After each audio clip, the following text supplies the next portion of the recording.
Welcome to flavours of Anupama. ఇవాళ మనం మళ్ళీ ఒక బేకింగ్ రెసిపీతో కలుసుకుంటున్నాం. నాకు బేకింగ్ అంటే చాలా ఇష్టం అండి. నేను రకరకాల ఎక్స్పెరిమెంట్స్ అన్నీ ట్రై చేస్తూ ఉంటాను. అలాంటి బేకింగ్లో ఒకటి చాలా ఈజీగా పిల్లలు హెల్తీగా పిల్లలు చాలా ఇష్టంగా తినబోయేది వాల్నట్ అండ్ క్యారెట్ మఫిన్. అంటే ఇందులో క్యారెట్స్ ఒకటే ఉన్నాయి అనుకోకండి. క్యారెట్స్తో పాటు యాపిల్ ఉంది, పైనాపిల్ ఉంది, కొంచెం కొబ్బరి ఉంది, వాల్నట్స్ ఉన్నాయి, which is very good for your brain. ఇవన్నీ వేసి నేను చక్కటి మఫిన్ నేర్పిస్తాను మీకు. 15 నిమిషాల్లో కలిపేసుకోవచ్చండి పిండి.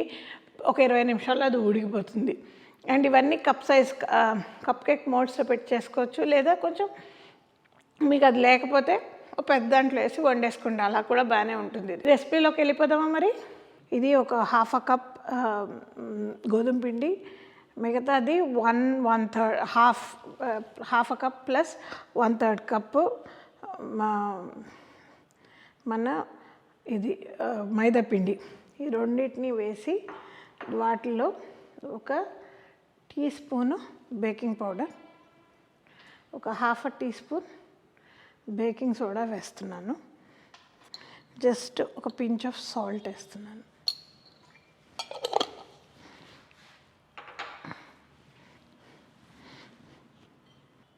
సో మనం ఇలా దీన్ని షిఫ్ట్ చేసుకుందాం. వీటిని మన డ్రై ఇంగ్రీడియంట్స్ అంటారు. సో ఇందులో నెక్స్ట్ ఏం కలుపుతాము అంటే, నెక్స్ట్ వెట్ ఇంగ్రీడియంట్స్ అన్నీ తీసుకుందాం. ఇది ½ కప్ ఆయిల్, దీంతో ఒక 2 గుడ్లు,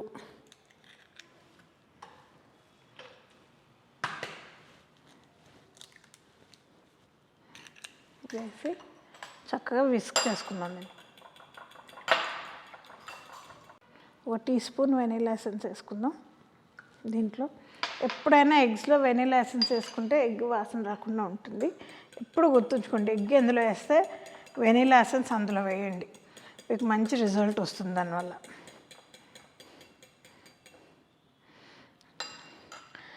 ఇది పక్కన పెట్టుకుందాం వెట్ ఇంగ్రీడియంట్స్. మళ్ళీ డ్రై ఇంగ్రీడియంట్స్కి వద్దాం. దీంట్లో మనం నెక్స్ట్ ఏం వేస్తున్నాం అంటే, ఒక అబౌట్ 3/4 కప్ షుగర్, ఒక ½ కప్ బ్రౌన్ షుగర్, ఒక ½ టీ స్పూన్ సిన్నమన్ పౌడర్, ఇవన్నీ వేసి కలుపుకుందాం మంచిగా.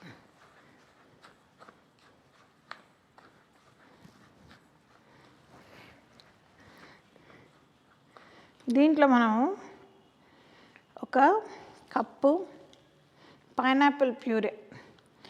ఇది నేను ఎందుకు వేస్తానంటే, ఒకటి దీంట్లో ఉన్న యాసిడ్ బేకింగ్ పౌడర్ వాటితో రియాక్ట్ అయ్యి మనకు మంచి రిజల్ట్ ఇస్తుంది, అందుకే వేసుకుంటాను. అయినా కొంచెం వాల్యూమ్ యాడ్ చేస్తుంది. దీంతోపాటు ఇప్పుడు మనం కలుపుకున్న వెట్ ఇంగ్రీడియంట్స్ ఉన్నాయి కదా, అవి పోసేసి కలుపుకుందాం. ఇది బిగినర్ రెసిపీ అండి. ఎవరైనా, ఆఖరికి ఒక 7-8 ఏళ్ళ పిల్లలైనా ఇది చాలా ఈజీగా చేసేయగలరు. సో ఇలాంటి రెసిపీస్ భయపడకుండా వీటితో మొదలెట్టండి బేకింగ్. చూడండి, అసలు ఏమీ మెషిన్స్ వాడట్లేదు నేను.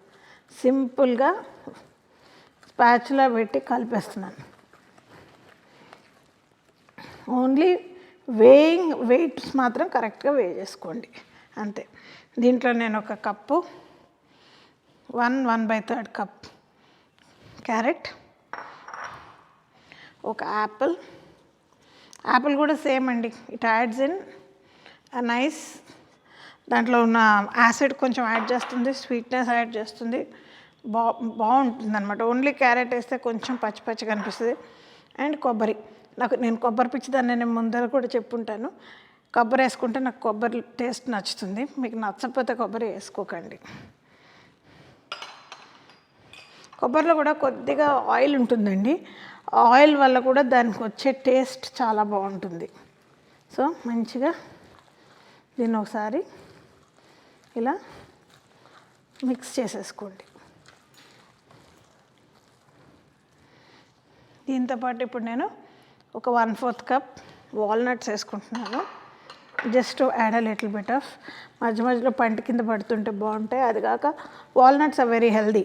సో మనకి క్యారెట్, వాల్నట్ పిల్లలకు పెడితే చాలా ఇష్టంగా మామూలుగా తినరు, ఇలాంటి వాటిల్లో పెడితే చక్కగా తింటారు. సో డన్ అండి, మన పిండి కలుపుకోవడం అయిపోయింది కబుర్లు చెప్పుకుంటూ. సో మనం నెక్స్ట్ ఇది చిన్న, నా దగ్గర ఉన్న కప్ మెజరింగ్ కప్స్లో కల్లా చిన్న కప్ అండి, బట్ 1/4 కప్ దాంతో నేను ఫిల్ చేస్తున్నాను. మనము ఏదైనా మెజరింగ్ ఇది పెట్టి వేసుకోవడం బాగుంటుంది, ఎందుకంటే దానివల్ల ఏంటంటే అటు ఇటుగా మనకు అన్నీ ఒకే సైజులో వస్తాయి. కానీ నేనైతే మిమ్మల్ని ఐస్ క్రీమ్ స్కూప్ కానీ లేదా ఇలా చిన్న మెజరింగ్ కప్ కానీ తీసుకొని కప్ కేక్స్ ఇలాంటివి చేసుకున్నప్పుడు ఇలా ఫిల్ చేసుకోమని అడ్వైజ్ ఇస్తాను. సో మనం ఇప్పుడు వీటిని అవన్లో పెట్టేసుకుందామండి.